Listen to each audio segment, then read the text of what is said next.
Alright, hello, and welcome back to Dragon Warrior 3. Since last time, I did all the grinding I wanted to do, got everybody the best weapons and armor they could have up to this point. And, well, in the process of doing that, yeah, over-leveled as usual for my RPG playthroughs, but again, I like it that way.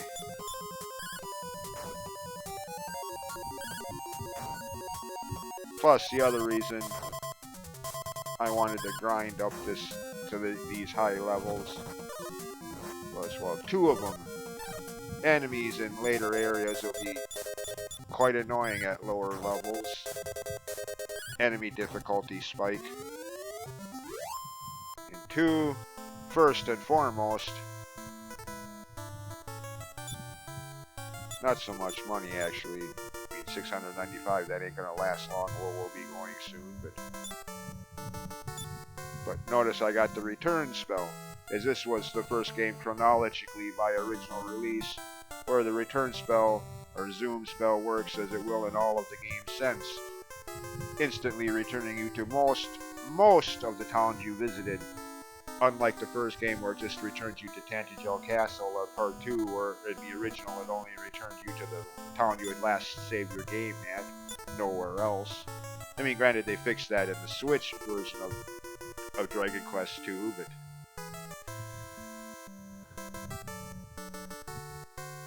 yeah, everybody has the best gear. Plus, since I don't have, well, I mean, I have a heal spell, but very low MP. Everybody has a medical herb and an antidote herb. Of course, I don't need the Wing of the Wyvern necessarily anymore since I have the return spell, but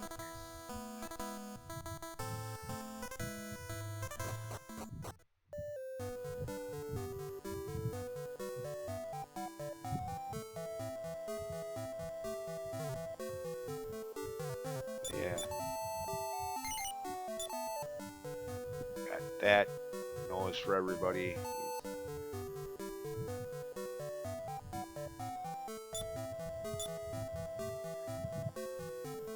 Leather armor, leather shield, leather helmet.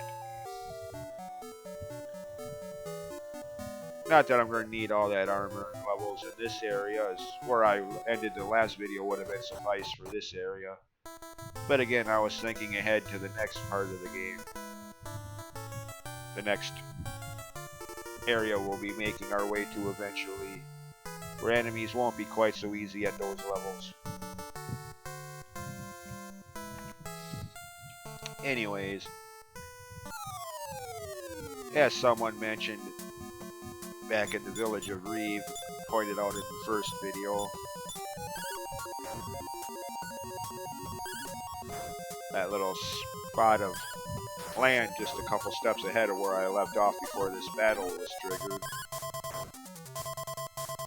is the entrance to the underground passage to that tower we need to get to, so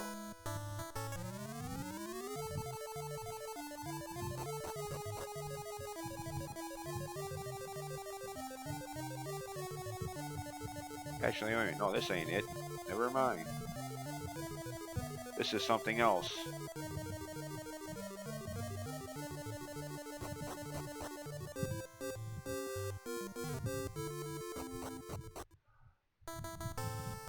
Silly me, how did I forget that? What I'm looking for is down here.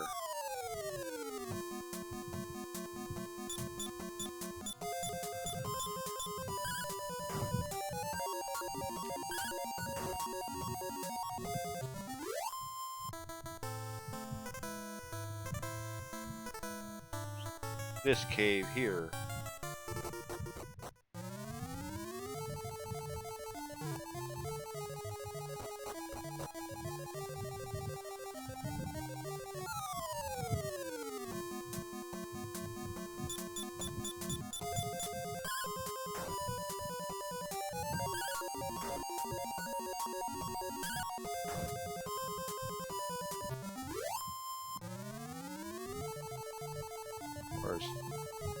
Like I said in the first video of this series, once I get to the area where job class changing or changing job classes is a possibility.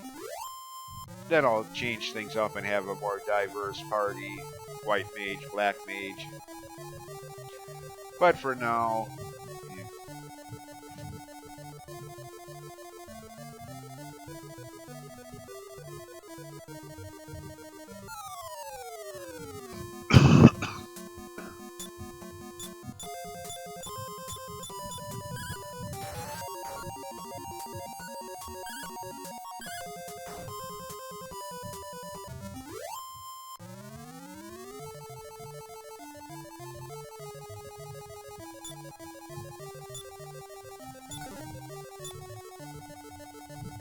I don't need those, I don't think. Let's see, are they any better than... Oh, I didn't think so. If I didn't do all that grinding earlier and get all that high price, all those high-priced armor pieces, that would have still been useful, but I did.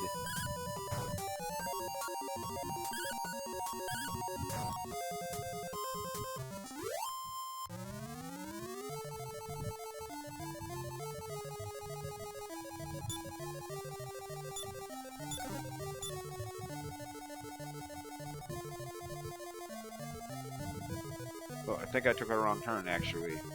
This is just gonna loop back around to where I was. Oh well.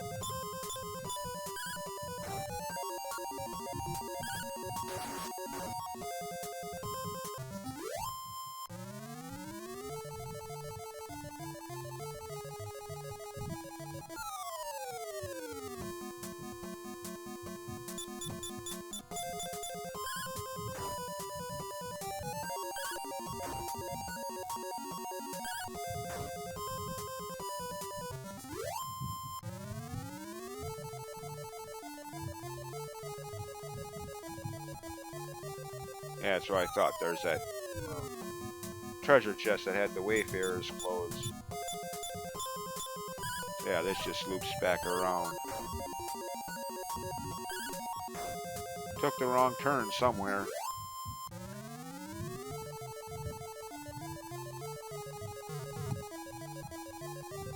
Oh yeah, over here. Instead of going up, I was supposed to go right. Okay, I'm in the tower now. Frogor.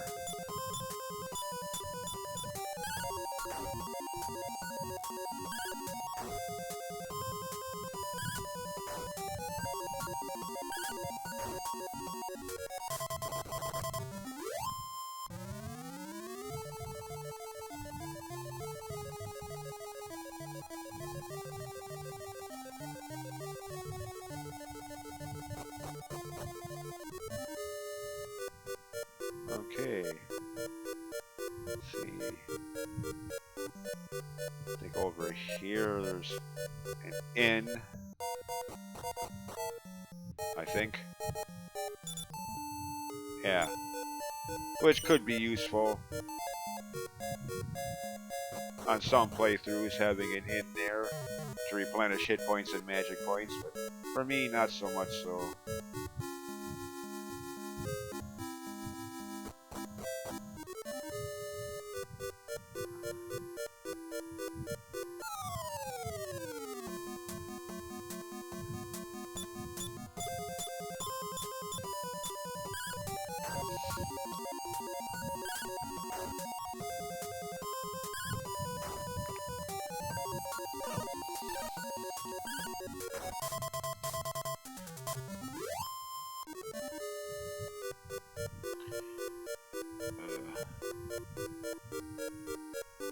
Careful not to walk off the side. Oop, dead end. Well, this is... Never mind.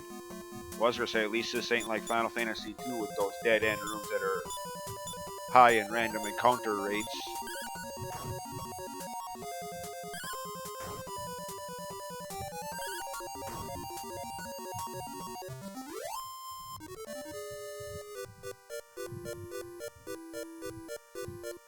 Yeah, this is the one I want.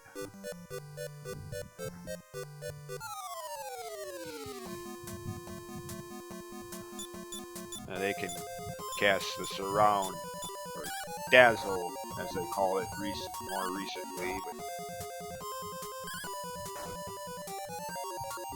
that's if you give them the chance to.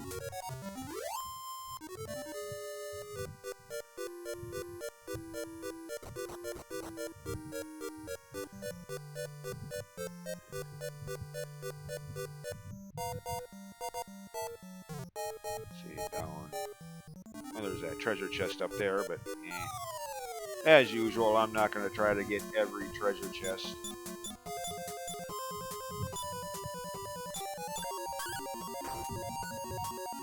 At least not in games like this that I've played so many times. I pretty much know what's in those chests for the most part.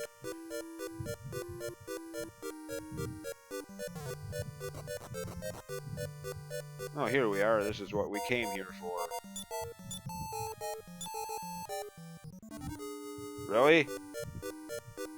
What? No, I don't want your key. Yeah, that'd be real stupid. This is what I came here for, and I'm going to tell him I don't want it. Right.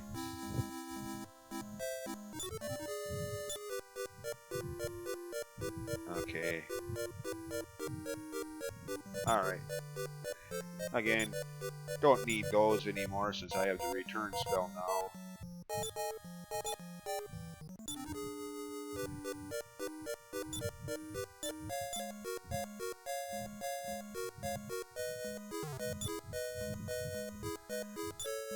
Okay, we're done here.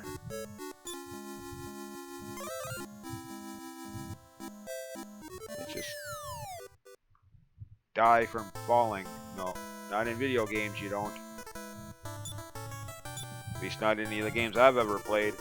Well, actually, okay, I guess I stand corrected. In Breath of the Wild, if you fall from a high enough height, you can die very easily.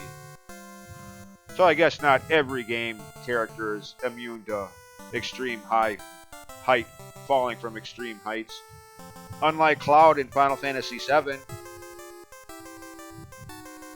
that fall he takes would have killed anybody. Frick, you'd have been dead from heart failure before you even hit the ground from a fall of that height. But again, since when does video game logic make physical sense anyways?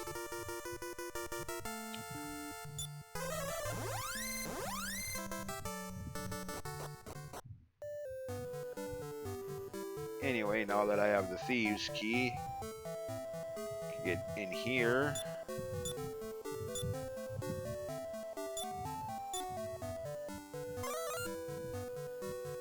Can I search this?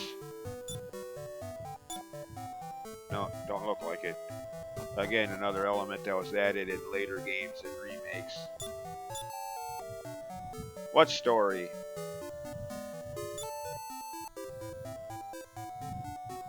What? Magic ball? What's so magic about it? Does it cast a magic spell?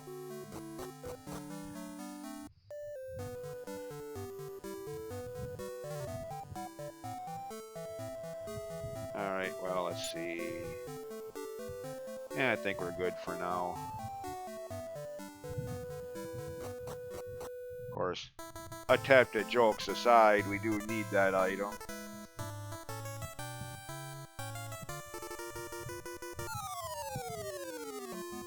Oh, goody. Babbles. Enemies that could poison you. Which is why everybody has an antidote herb.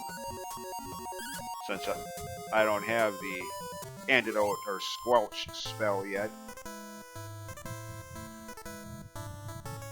Come to think of it, I don't think the hero character ever does learn that one. I think that's just other job classes. The Pilgrim or White Mage. I think.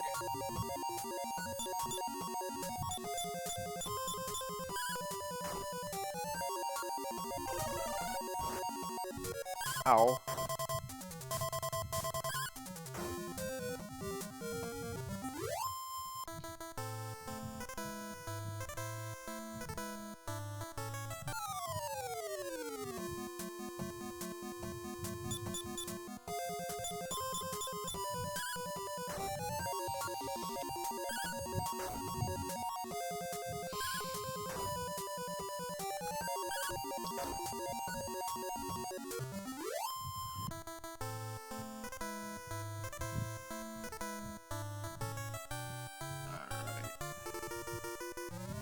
And another one of those squares. Don't look like anything special until you stand on it.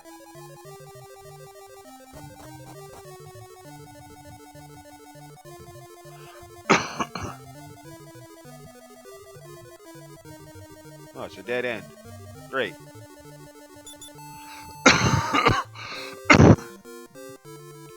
Yes, I saw that.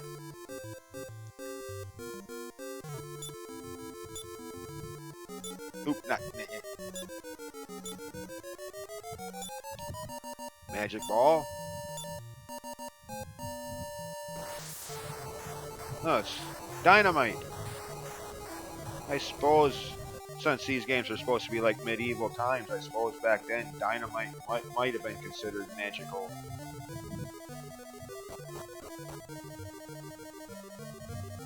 Okay, this place. Kind of a maze. You don't want to drop down those. Yeah. Granted, you won't die. You'll just end up at the floor below and have to work your way back up here.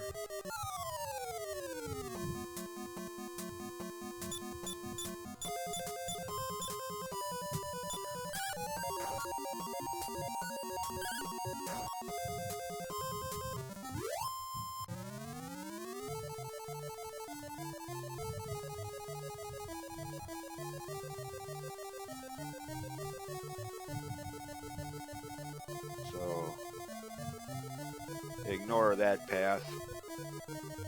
Go down this way.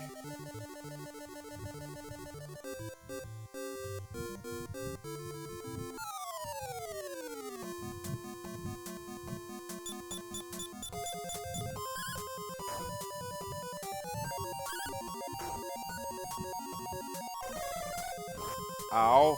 At least that's only level 1 spell that hits only one party member at a time. Not one of the more advanced spells that can hit everybody.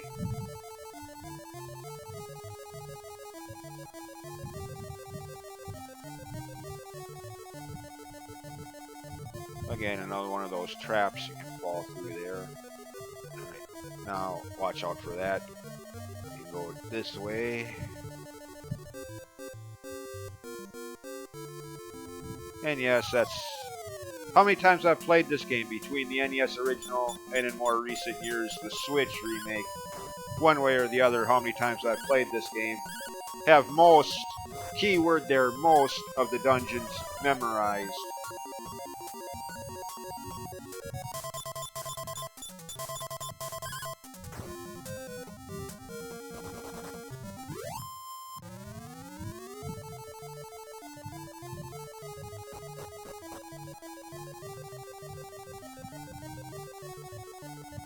Of course, when I get around to playing games like Dragon Quest VI or Final Fantasy II, that won't be the case so much. But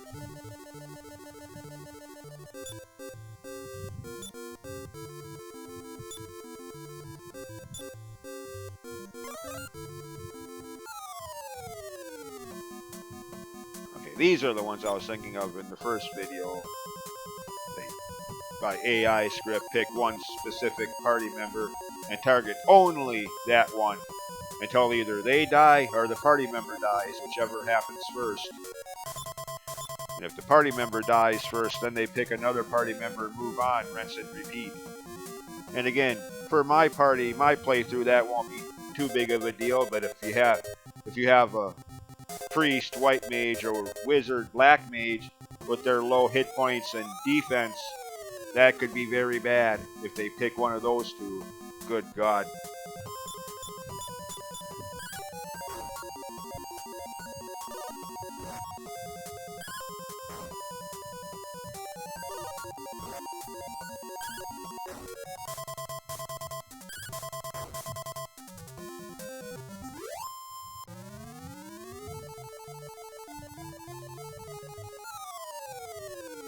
Really, game? Seriously, I know I've said this before many a times in my RPG playthroughs, but where were all these random battles when I was grinding and actually wanted them? As usual in RPGs, that's when the game is like, oh, no, no, no, you don't get a random battle. You can wait a while.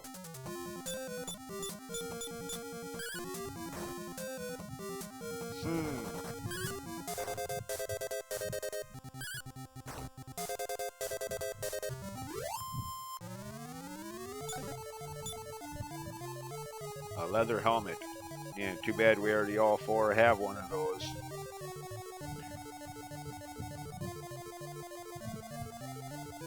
Oh.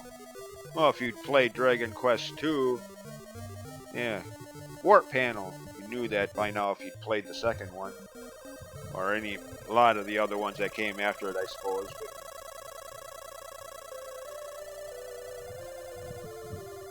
of course, when I said that, I was thinking more people like me who were playing the games back in the day as they came out.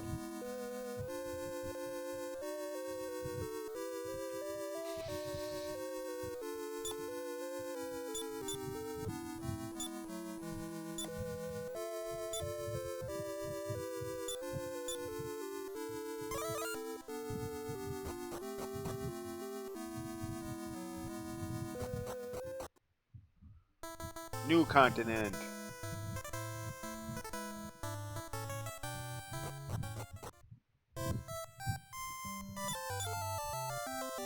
Romali.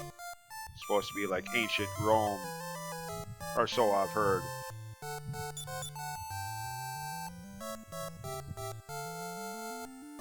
How do you know where we're from? Is it that obvious just by looking at us where we're from? What?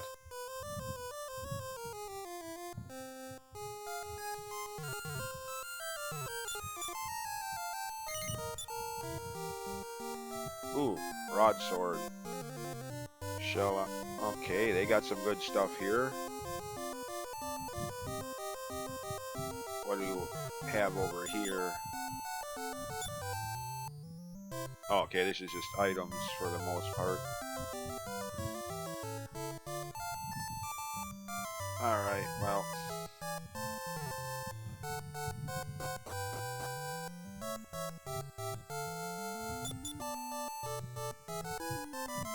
Oh, yeah?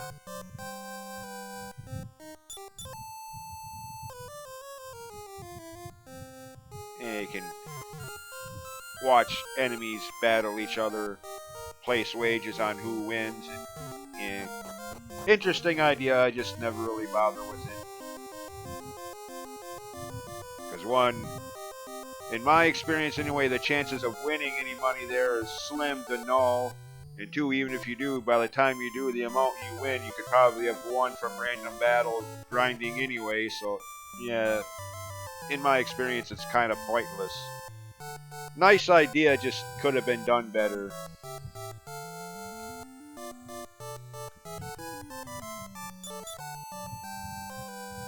Again, how do you know that?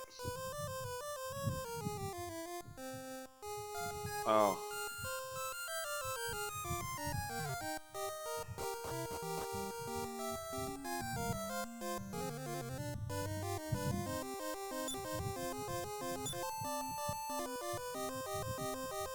How does everybody know who I am? Do I have some mark on my hand like the hero of Dragon Quest XI?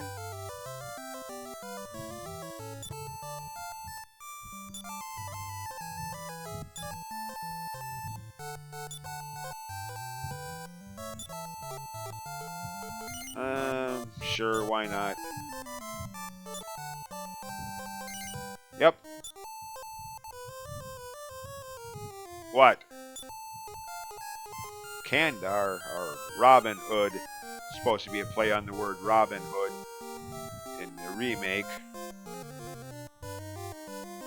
Golden Crown. Yeah, new to the Dragon Quest series. Side quests that you absolutely do not have to do. But, yeah, for completionist's sake, and I will be doing this eventually, just not right now. Yeah. First two games didn't really have anything in the way of optional side quests. Well, technically, as it turns out, I had long since, for decades, wondered if rescuing the Princess Gwaelin was actually a requirement in the first game. But as it turns out, I just played through the first game in private playthroughs, of course. And no, you don't have to rescue. The ending isn't any different. There is no restrictions like, hey, you haven't rescued Gwaelin yet. You can't complete the game. So yeah, rescuing the princess in the first game is actually the first completely optional side quest in the Dragon Quest game, but this would be the second one. I mean, as far as rescuing the princess in the first game goes, it makes sense to do so since, that's, well, spoiler alert for those who haven't played too many of the games. Spoiler alert. That's, she plays a part in the true ending of the game that you miss out on if you don't save her. And, it's supposed to be the hero of part one and her that get together and get married and have kids, and their descendants are supposed to be the heroes of part two. So storyline wise, it makes sense to rescue her, even though you don't, gameplay wise, you're not required to do so.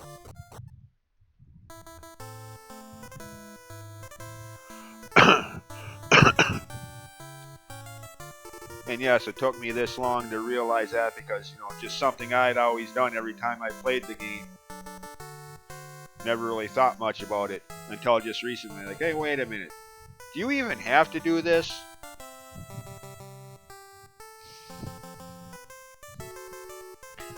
Anyway, so yeah, that's one of two optional side quests early on in this game.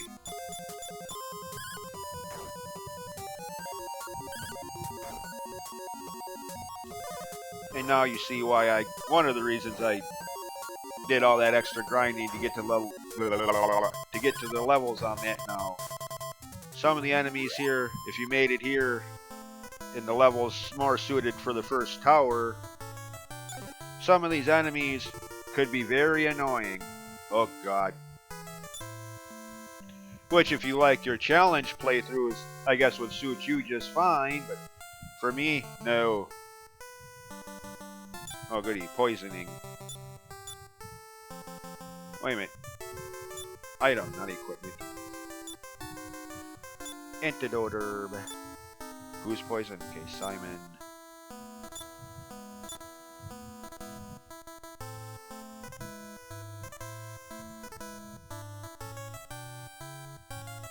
Try to make my way to the next town. Mark it as a return spell point.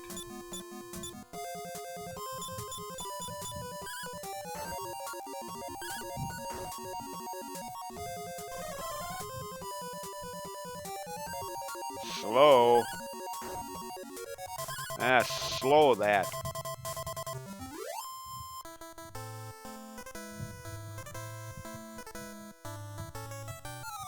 Oh, I can see the town. Well, I did before the battle happened. Caterpillars. Damn, those are some big caterpillars. Again, like any giant insect in video games, I get it from a designing standpoint, they have to animate them that big. If they animated them realistically sized, you wouldn't even be able to see them on screen.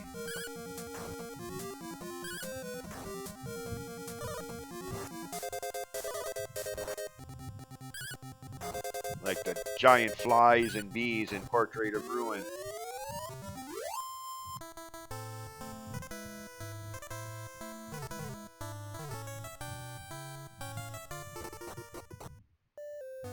Okay, made it here. Of course, everybody's sleeping now, which, if I remember correctly, actually in this town, that could be beneficial. As again, this was the first game chronologically by release order in the series to have the day-night transitions. And like most of the games that followed, in some towns there's different things going on between daytime and nighttime. Like in this town, for example, at nighttime only.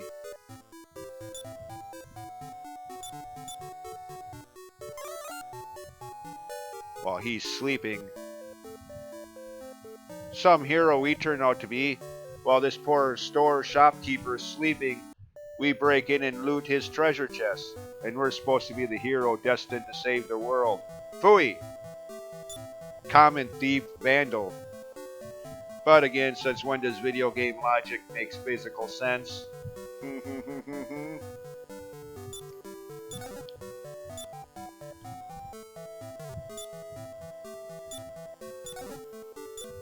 Yeah, the poison needle can be useful for certain job classes. I don't think it's going to be too helpful at the party I have, though. Because we can equip much better weapons, but for mages, I think it's useful.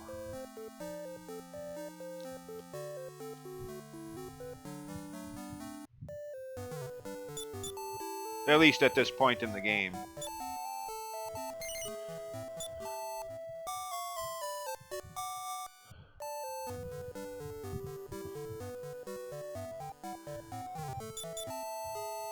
Yeah, he doesn't even say anything like, I mean, you think he would, you know, you think he'd be like, hey, who opened these treasure chests and took my items out of there while I was sleeping?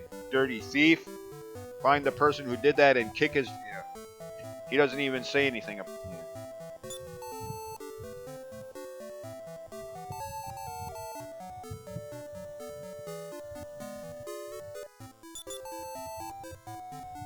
Oh yeah? The king sent you on that quest too, huh? To a tower somewhere. Well, luckily there's only one tower in this area, so that description could be suffice.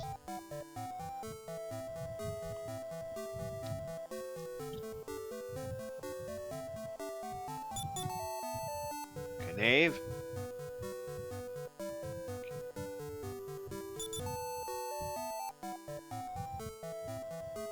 Oh yeah? Yeah, the tower where Kandar is hiding out in. Which is pretty much the only reason you'd have for going there. If you're not going to do that side quest, there's really no reason to go to that tower.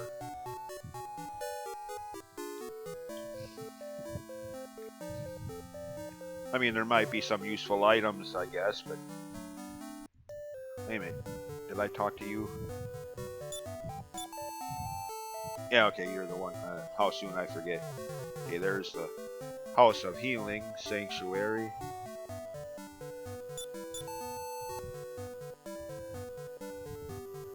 Yeah, sleeping eternally.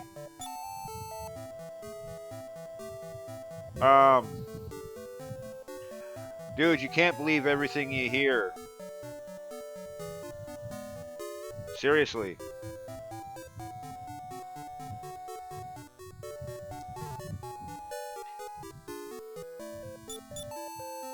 Okay, I already talked to you. Okay, I guess that's everybody in this town.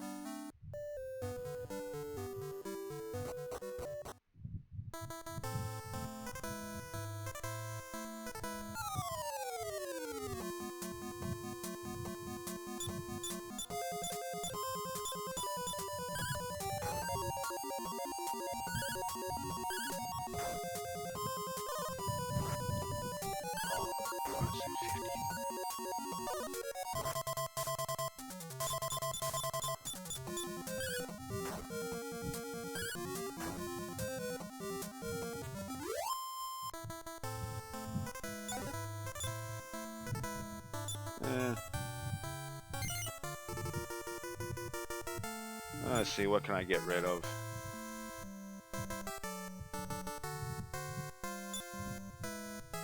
Oh, okay, I know.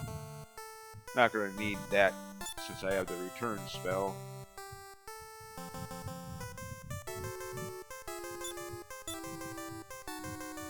Yeah, okay. Speaking of medical herbs, okay, we're still doing good. Let's talk to people in this town. Oh, hello. How can you sleep standing up? Seriously, as I was saying, and have said many times on my playthroughs and in chat rooms, whoever said video game logic makes sense has probably never played too many video games. How is this guy sleeping standing up? You think he'd fall down?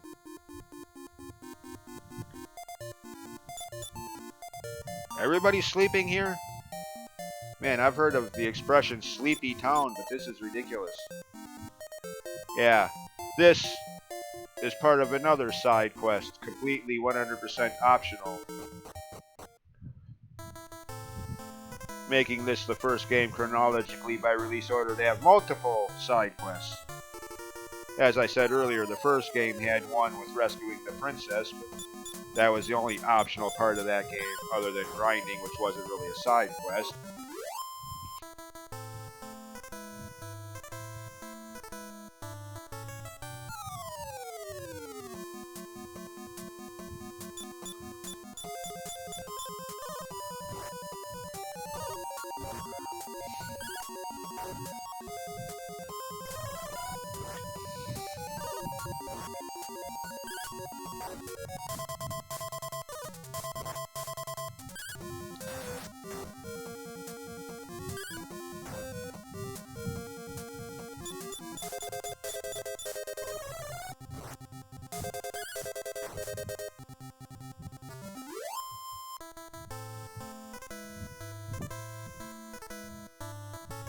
Somewhere around here.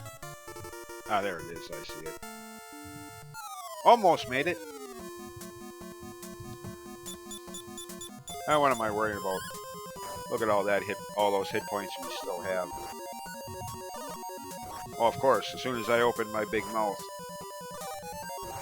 Seriously, when will I learn to keep my trap shut?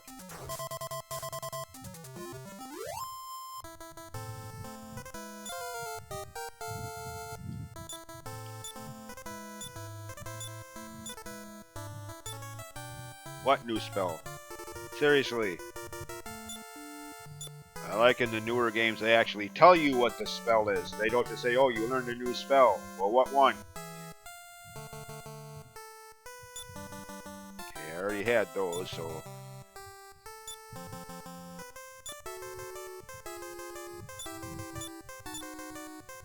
Fireball, I think. Or Iron Eyes, one of the two.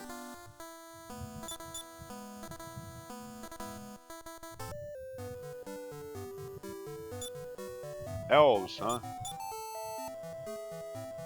Hylians in Zelda. Or if you're thinking Lord of the Rings, Legolas.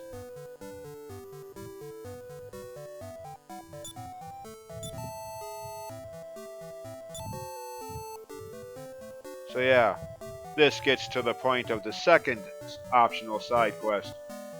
Well, of course, I say second, but it really doesn't matter what order you do either one of them. The Golden Crown from Kandar or this one, it doesn't matter what order you do any of them, if you do any of them at all in the first place.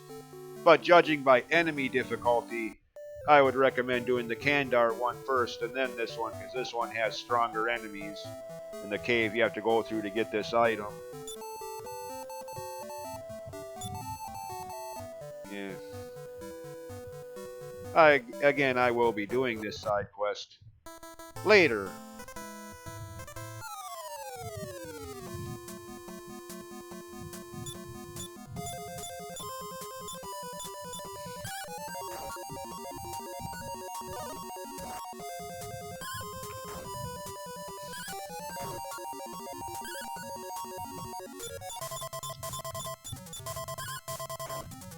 Of course, nowadays side quests in Dragon Quest games is nothing uncommon. You know, 9 had a lot of them, 11 had a lot of them. But back in these days, it was something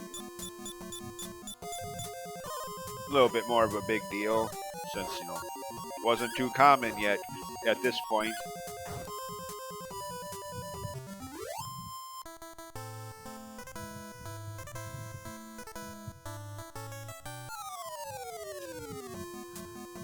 Army crabs.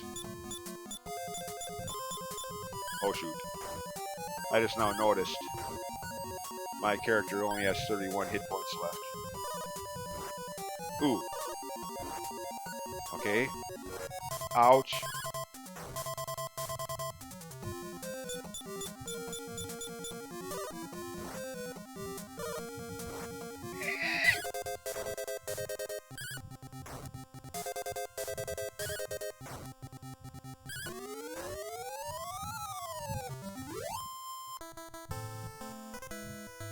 Okay.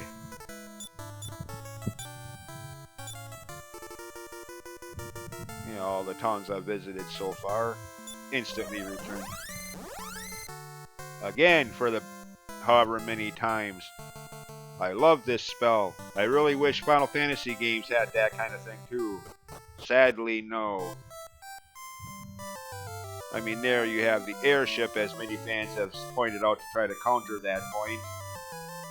But yeah, you don't usually get the airship until like near mid-game, so for the first half of the playthrough,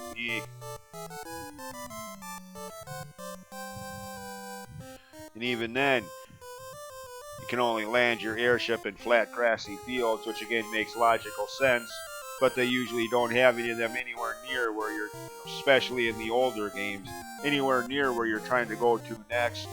You have to park your airship in the middle of nowhere and walk the rest of the way.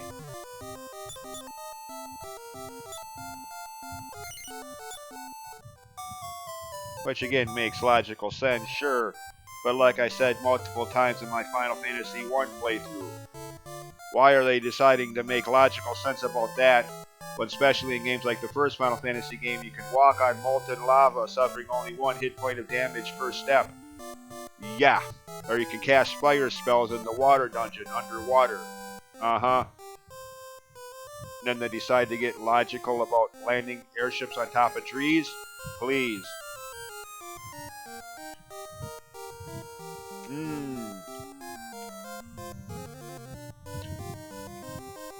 Really? That's all the 8 MP I have? 10?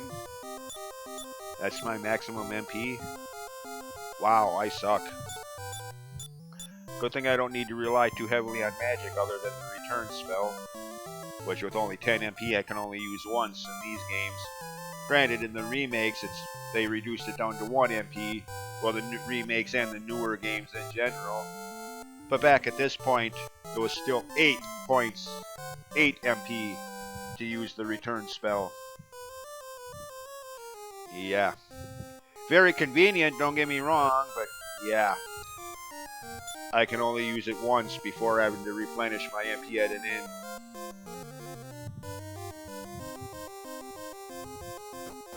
I mean, again, I like that spell. It's one of the main reasons I did all that grinding early on, so I could get that spell as quickly as possible.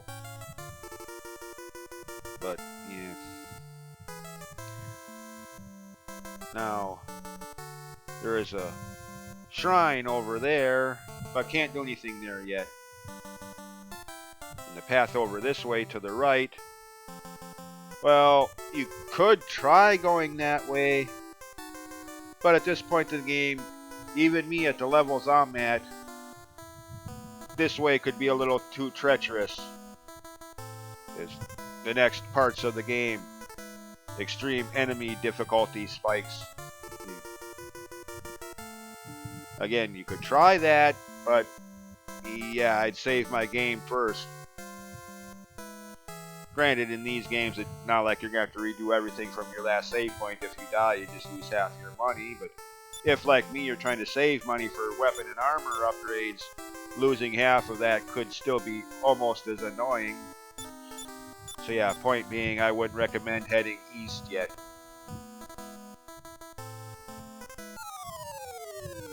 I mean, if you want your challenge playthroughs, there you go. Try heading to the area southeast of here at this point in the game. Ha, ha, good luck, you're gonna need it. And again, even me at the levels I'm at, some of those enemies down there. No thank you.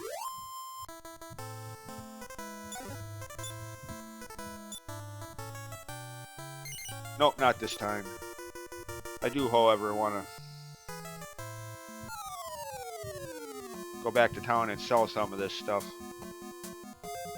Might have between what I already have and the money I make from selling some of this stuff, might have enough to get a weapon upgrade.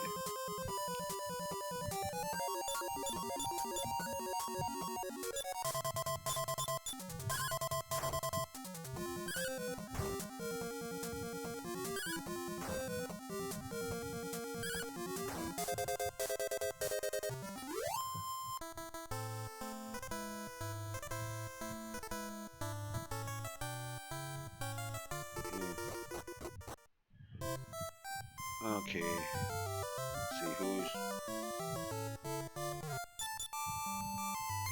Oh yeah, that's right. Forgot about that. In the original games, you can only sell your used items at item shops. For some dumb reason, I don't know. In the newer games, in the remakes of these games, you can sell your used items anywhere. But yeah, guess you, when you're talking about this game, the original versus the remakes, I guess you'd call that one of those, what do they say, quality of life upgrades? Yeah.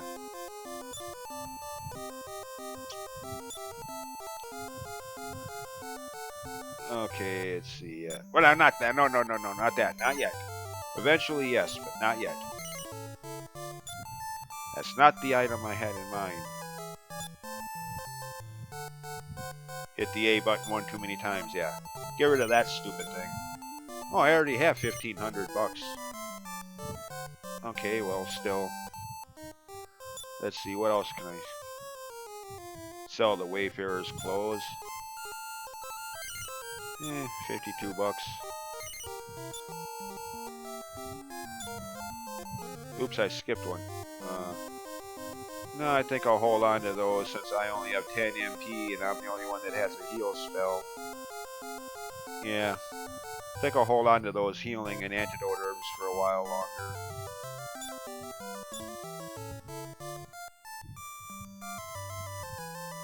Okay, I can sell that. No, what am I doing? Pay attention, me.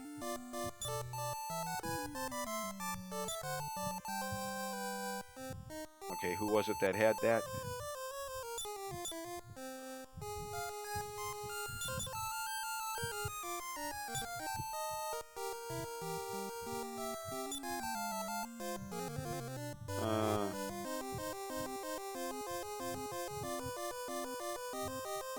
Yeah, why not? Only 18? Screw it, I might as well hold on to it just in case. Return spell emergency. Need to bail out of grinding or something and don't have enough MP to do so. So it's like I was just saying, the return spell takes 8 MP in this version of the game. Like, oh shoot. Oh great, I don't have the MP for the return spell and I'm miles away from town. Uh-oh, I'm screwed. Yeah.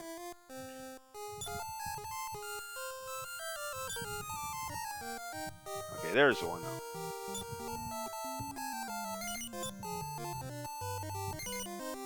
No, I think that'll do it for now.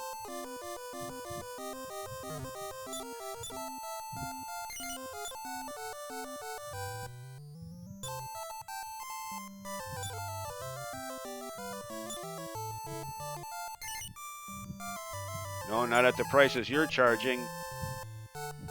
Yeah, I could get some armor, but yeah. Actually, hold on. First off, from 62, 9-point increase. Okay. Go back over here. Hello, we're back again. Sell the chain sickle since everybody else already has one anyways. 556. Okay.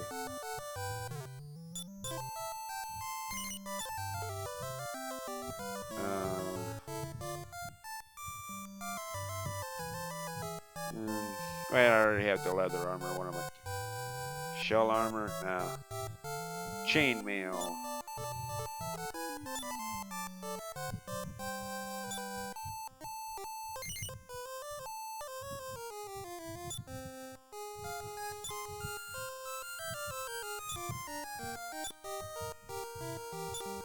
$8 points.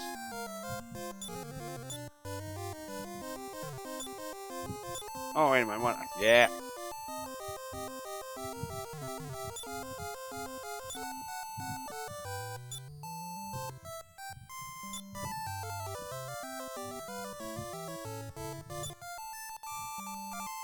$112. Okay. See, how much was that? Hold on. How much was that shield? Ooh, just enough.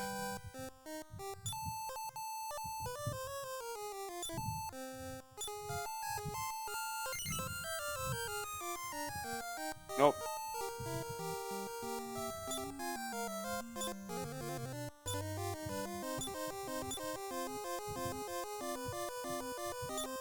Only 3. Oh well, fine. 3-point increase is better than a 0-point increase, I guess.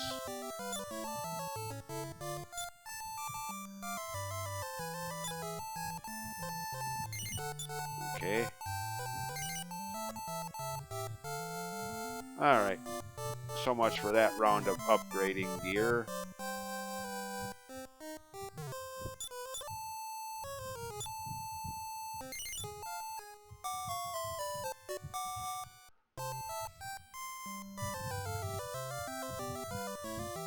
And that'll pretty much do it for this video, actually.